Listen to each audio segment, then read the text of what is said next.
بسم اللہ الرحمن الرحیم الحمد للہ نحمدہ ونصلی علی رسولہ الکریم۔ محترم سامعین کرام، چوتھے پارے کے آخر میں ان عورتوں کا ذکر تھا جن سے نکاح کرنا حرام ہے۔ پانچویں پارے کے شروع میں اسی بحث کو مکمل کرتے ہوئے فرمایا گیا ہے کہ ان محرمات کے سوا دوسری عورتیں تمہارے لیے حلال ہیں، بشرطے کہ نکاح سے مقصود عفت قائم رکھنا ہو، نہ کہ شہوت رانی۔ تو جن عورتوں سے تم فائدہ حاصل کرو ان کا مہر مقرر کیا ہوا ادا کر دو۔ یہ جو آخری الفاظ ہیں کہ جن عورتوں سے تم فائدہ حاصل کرو، ان الفاظ سے بعض حضرات متعہ کے جواز پر استدلال کرتے ہیں، مگر یہ استدلال باطل ہے۔ اس آیت میں نکاح شرعی کا ذکر ہے، متعہ کا ذکر نہیں ہے۔ اس میں شک نہیں کہ زمانہ جاہلیت میں متعہ کا رواج تھا، لیکن اسلام کے احکام بتدریج نازل ہوئے ہیں، اس لیے ابتدائی اسلام میں یہ رواج باقی رہا، لیکن بعد میں واضح طور پر اس کی حرمت کا اعلان کر دیا گیا، جیسے کہ ابتدائی اسلام میں شراب نوشی بھی جائز تھی۔ ابن ماجہ میں ہے کہ حضور اکرم صلی اللہ علیہ وسلم نے فرمایا، اے لوگو، میں نے تمہیں متعہ کی اجازت دی تھی، لیکن اب اللہ نے اسے قیامت تک کے لیے حرام کر دیا۔ سامعین کرام، اس کے علاوہ 8 اہم مضامین اس پارے میں بیان ہوئے۔ پہلا اہم مضمون گھر کے نظام کے بارے میں ہے۔ تیسرے رکوع میں گھر کے نظام کو درست رکھنے کے لیے چند بنیادی ہدایات دی گئی ہیں۔ پہلی ہدایت تو یہ دی گئی کہ گھر میں حاکمیت اور ذمہ دار ہونے کا درجہ مرد کو حاصل ہوگا، کیونکہ جس جماعت اور جس گھر کا کوئی سربراہ نہ ہو، اسے انتشار اور افتراق سے کوئی نہیں بچا سکتا۔ مردوں کو عورتوں پر 2 وجوہ سے برتری عطا کی گئی ہے، انہیں خلقی طور پر جسمانی فضیلت حاصل ہے، اور دوسری گھریلو معاملات میں مالی اخراجات کی ذمہ داری ان مردوں پر عائد ہے۔ دوسری ہدایت یہ دی گئی ہے کہ اگر عورت اکھڑ مزاج، نافرمان اور سرکش ہو تو اسے راہ راست پر لانے کے لیے 3 تدبیریں اختیار کی جا سکتی ہیں۔ پہلی تدبیر یہ ہے کہ اسے سمجھایا جائے اور سرکشی کے برے نتائج سے خبردار کیا جائے۔ اگر وعظ و نصیحت اس پر اثر نہ کرے تو دوسری تدبیر یہ ہے کہ اس کا بستر الگ کر دیا جائے اور اس سے کنارہ کشی اختیار کر لی جائے۔ اگر پھر بھی وہ نہ سمجھے تو انتہائی اقدام کے طور پر اور واقعی سرکشی اور بہرہ روی کی صورت میں حد کے اندر رہتے ہوئے اس کی پٹائی بھی لگائی جا سکتی ہے۔ اگر وہ فرمانبرداری اختیار کر لیں تو انہیں ستایا نہ جائے۔ اگر میاں بیوی کے اختلافات حد سے تجاوز کر جائیں تو دونوں جانب سے ایک نمائندہ کو باہمی مذاکرات سے مسئلے کو حل کرنے کے لیے مقرر کر دیا جائے۔ دوسرا مضمون اجتماعی زندگی کے بارے میں ہے۔ 5ویں رکوع میں اجتماعی زندگی کی درستگی کے لیے ہر چیز اور ہر کام میں احسان کا حکم دیا گیا ہے، اور یہ بھی بتا دیا گیا ہے کہ احسان کی بنیاد باہمی خیر خواہی، امانت، عدل اور رحم دلی پر ہے۔ حقیقت یہ ہے کہ اسلام حق، عدل اور مساوات کا دین ہے، اور وہ ساری مخلوق کے درمیان عدل کا حکم دیتا ہے، یہاں تک کہ کافر کے حقوق بھی غصب کرنے کی اجازت نہیں دیتا۔ حضرت عثمان بن طلحہ رضی اللہ تعالی عنہ جو کعبہ کے کلید بردار تھے، ان سے فتح مکہ کے موقع پر چابی لی گئی تو بعض مسلمانوں نے کلید بردار ہونے کا شرف حاصل کرنے کی تمنا ظاہر کی، مگر اللہ تعالی نے انہیں کلید کعبہ یعنی کعبہ کی کنجی واپس کرنے کا حکم دیا، چنانچہ یہی واقعہ ان کے ایمان لانے کا سبب بن گیا۔ پھر وہ واقعہ بھی قابل ذکر ہے جسے مفسرین نے 6 رکوع کی بعض آیات کے شان نزول کے طور پر ذکر کیا ہے کہ ایک منافق اور یہودی کا مقدمہ جب حضور اکرم صلی اللہ علیہ وسلم کی خدمت میں پیش ہوا تو آپ صلی اللہ علیہ وسلم نے یہودی کے حق میں فیصلہ کیا۔ منافق نے اپنے حق میں فیصلہ کروانے کے لیے حضرت عمر رضی اللہ تعالی عنہ کی طرف رجوع کیا تو حضرت عمر رضی اللہ تعالی نے اس کی گردن اڑا دی۔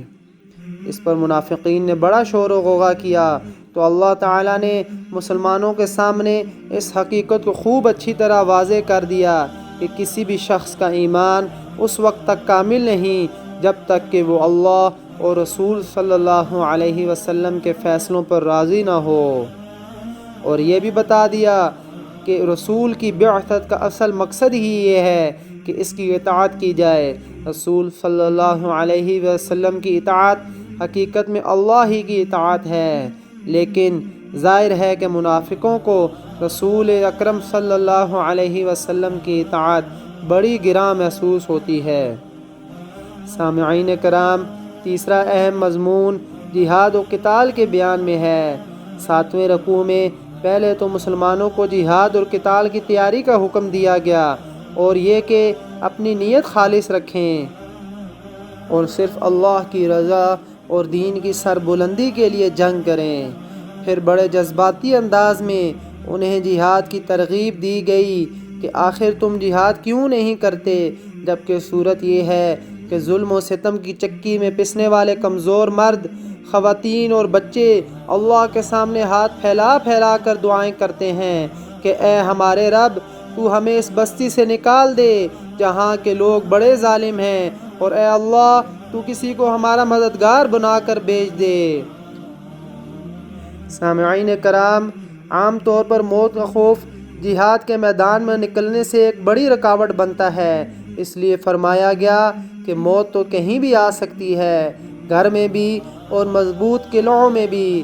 نہ جہاد میں نکلنا موت کو یقینی بناتا ہے اور نہ ہی گھر میں رہنا زندگی کے تحفظ کی ضمانت ہے۔ چوتھا اہم مضمون منافقین کی سازشوں کے بارے میں ہے۔ جہاد و قتال کی ترغیب کے بعد مسلمانوں کو منافقین کی تدبیروں اور سازشوں سے چوکنا رہنے کا حکم دیا گیا ہے۔ یہ وہ سنگ دل گروہ ہے جس نے اسلام کا جامہ زیب تن کر کے ہمیشہ اسلام اور مسلمانوں کو نقصان پہنچایا۔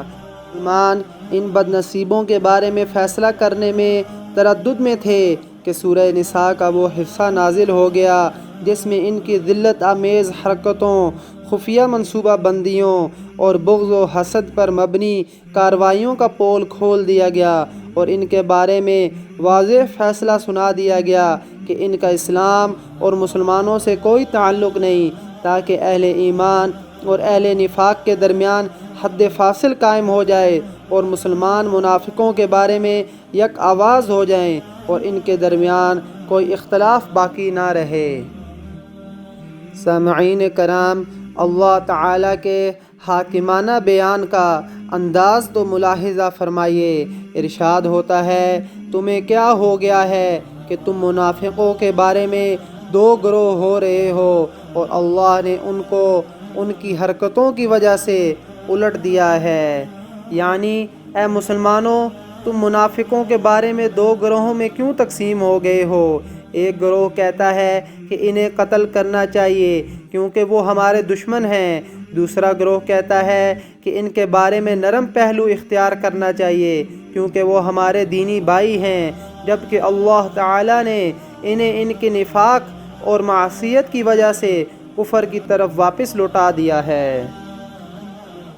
اس کے بعد ان کی حقیقت سے پردہ چاک کرتے ہوئے فرمایا گیا، وہ یعنی منافق یہ چاہتے ہیں کہ جیسے وہ خود کافر ہیں تم بھی کافر بن جاؤ، پھر تم دونوں برابر ہو جاؤ، بس ان میں سے کسی کو دوست نہ بناؤ جب تک کہ وہ اللہ کی راہ میں ہجرت نہ کریں، بس اگر وہ اعراض کریں تو انہیں پکڑو اور جہاں بھی پاؤ انہیں قتل کرو اور کسی کو رفیق اور مددگار نہ ٹھہراؤ۔ محترم سامعین کرام، پانچواں اہم مضمون قتل عامد کی سزا کے بیان میں ہے۔ 10ویں رکوع میں مومن کے قتل عامد کی سزا بتائی گئی ہے اور اس کے لیے انتہائی سخت لہجہ اختیار کیا گیا ہے۔ فرمایا گیا، جو کوئی کسی مومن کو جان بوجھ کر قتل کرے اس کی سزا جہنم ہے جس میں وہ ہمیشہ رہے گا، اس پر اللہ کا غضب ہوا اور اس پر لعنت کی، اور اس کے لیے اللہ نے بڑا عذاب تیار کر رکھا ہے۔ اس آیت سے بظاہر یہ ثابت ہوتا ہے کہ مومن کو قتل کرنے والا اگرچہ مسلمان ہی کیوں نہ ہو، وہ دائمی عذاب کا مستحق ہے، لیکن بالاتفاق یہ ظاہری معنی مراد نہیں ہے۔ دائمی عذاب کا مستحق صرف وہ شخص ہوگا جو مسلمان کے قتل کو حلال سمجھے گا، کیونکہ ایسا سمجھنے والا کافر ہو جاتا ہے اور کافر کے لیے ہمیشہ کا عذاب ہے۔ چھٹا اہم مضمون جہاد کی اہمیت اور مجاہدین کی فضیلت کے بارے میں ہے۔ جہاد کی اہمیت اور مجاہدین کی فضیلت واضح طور پر بتائی گئی ہے کہ اللہ کی راہ میں جہاد کرنے والے اور ہاتھ پر ہاتھ رکھ کر بیٹھ رہنے والے برابر نہیں ہو سکتے۔ یہ جو بار بار جہاد کی طرف متوجہ کیا جا رہا ہے، اگر امت جہاد سے کنارہ کشی کر لے گی تو اسے ذلت اور رسوائی سے کوئی نہیں بچا سکتا۔ ساتواں اہم مضمون ہجرت کے بارے میں ہے۔ جہاد کے ساتھ ساتھ ہجرت کا بھی ذکر ہے، کیونکہ ہجرت بھی جہاد کی مختلف قسموں میں سے ایک قسم ہے۔ چنانچہ 11ویں رکوع میں فرمایا گیا ہے کہ جو شخص قدرت کے باوجود دارالکفر سے دارالسلام کی طرف ہجرت نہیں کرے گا اور اس حالت میں اسے موت آ جائے گی تو اس کا ٹھکانہ جہنم ہے۔ بعض روایات میں ہے کہ جب آیات ہجرت نازل ہوئیں تو حضرت حمزہ بن قیس رضی اللہ تعالی عنہ جو کہ سخت علیل تھے، وہ پریشان ہو گئے، چلنے پھرنے کے قابل تو تھے نہیں۔ اپنے بیٹوں سے کہا کہ مجھے چارپائی پر ڈال کر مدینہ منورہ لے چلو، میں مکہ میں ایک رات بھی نہیں گزاروں گا۔ انہیں چارپائی پر ڈال کر مدینہ لے جانے لگے، لیکن مکہ سے نکلتے ہی ان کا انتقال ہو گیا۔ اس پر اللہ تعالیٰ نے فرمایا، اور جو شخص اللہ اور اس کے رسول کی طرف ہجرت کر کے گھر سے نکل جائے پھر اس کو موت آ پکڑے تو اس کا ثواب اللہ کے ذمے ہو چکا، اور اللہ بخشنے والا مہربان ہے۔ محترم سامعین کرام، 8واں اہم مضمون صلاۃ خوف اور صلاۃ مسافر کے بیان میں ہے۔ مسلمان غزوہ بنی مصطلق کے موقع پر جب ظہر کی نماز پڑھنے لگے تو کافروں نے کہا کہ ہمیں اگر پہلے سے معلوم ہوتا تو اس حالت میں ایک دم حملہ آور ہو کر مسلمانوں کو نیست و نابود کرنا بہت آسان تھا۔ انہوں نے عصر کی نماز میں حملہ کرنے کی پلاننگ کر لی، جس پر اللہ نے اپنے نبی کو کافروں کی اس خفیہ تدبیر کی اطلاع کر دی، اور اس کے سدباب کے لیے صلاۃ خوف کا طریقہ اور اسی ضمن میں حالت سفر میں قصر نماز کا حکم 12ویں رکوع میں بیان فرما دیا۔ 13ویں رکوع میں اس مشہور واقعے کی طرف اشارہ ہے جس کے مطابق ایک شخص نے چوری کرنے کے بعد ایک یہودی پر بہتان لگا دیا۔ اس نے اور اس کے اقربا نے اپنی چکنی چپڑی باتوں سے حضور اکرم صلی اللہ علیہ وسلم کو متاثر کر لیا۔ قریب تھا کہ حضور صلی اللہ علیہ وسلم اس یہودی کے خلاف فیصلہ فرما دیتے کہ اللہ پاک نے یہ آیات نازل فرمائیں اور آپ صلی اللہ علیہ وسلم کو ایسے لوگوں کا ساتھ دینے اور ان کی وکالت کرنے سے منع فرمایا۔ ارشاد باری ہے، آپ صلی اللہ علیہ وسلم دغا بازوں کی طرف سے جھگڑا کرنے والے نہ بنیں اور اللہ تعالیٰ سے معافی مانگیں، بے شک اللہ تعالیٰ بخشنے والا مہربان ہے۔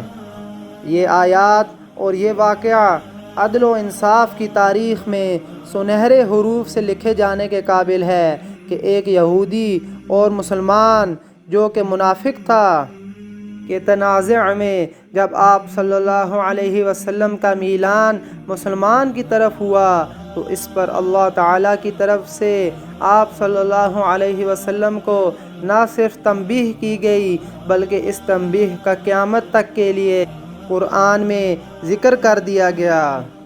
ان آیات کے نزول کے بعد یہ شخص جس نے چوری کی تھی مکہ بھاگ گیا اور مرتد ہو گیا۔ اس لیے 15ویں رکوع میں یہ بتایا گیا ہے کہ اللہ کے نزدیک سب سے بڑا جرم کفر و شرک ہے، اور جس کا کفر و شرک پر انتقال ہو جائے اس کی مغفرت کی کوئی صورت نہیں۔ اس کے بعد متعدد آیات میں انسان کی سرکشی کا سبب بتلایا گیا ہے، وہ یہ کہ اللہ کے مقابلے میں شیطان کی اطاعت کرتا ہے اور وہ اس کو ہدایت کے راستے سے بہت دور لے جاتا ہے۔ پھر ابو الانبیاء حضرت ابراہیم خلیل علیہ السلام کا تذکرہ ہے، اور یہ کہ ہدایت اسی کو ملے گی جو ان کے راستے کی اتباع کرے گا۔ 16ویں رکوع میں دوبارہ عورتوں کا تذکرہ ہے، جس میں ان پر ظلم کرنے اور ان کے حقوق غصب کرنے سے منع کیا گیا ہے، اور یہ کہ اگر میاں بیوی کے درمیان اختلاف ہو جائے تو انہیں آپس میں صلح کر لینی چاہیے کہ صلح ہی سب سے اچھا راستہ ہے۔ 5ویں پارے کے آخری رکوع میں دوبارہ منافقین کی مذمت ہے اور انہیں سخت ترین عذاب کی وعید سنائی گئی ہے۔ اللہ تعالیٰ سے دعا ہے کہ مجھے اور آپ لوگوں کو قرآن مجید کی تعلیمات پر عمل پیرا ہونے کی توفیق عطا فرمائے۔ ربنا تقبل منا انك انت السميع العليم وتب علينا انك انت التواب الرحيم۔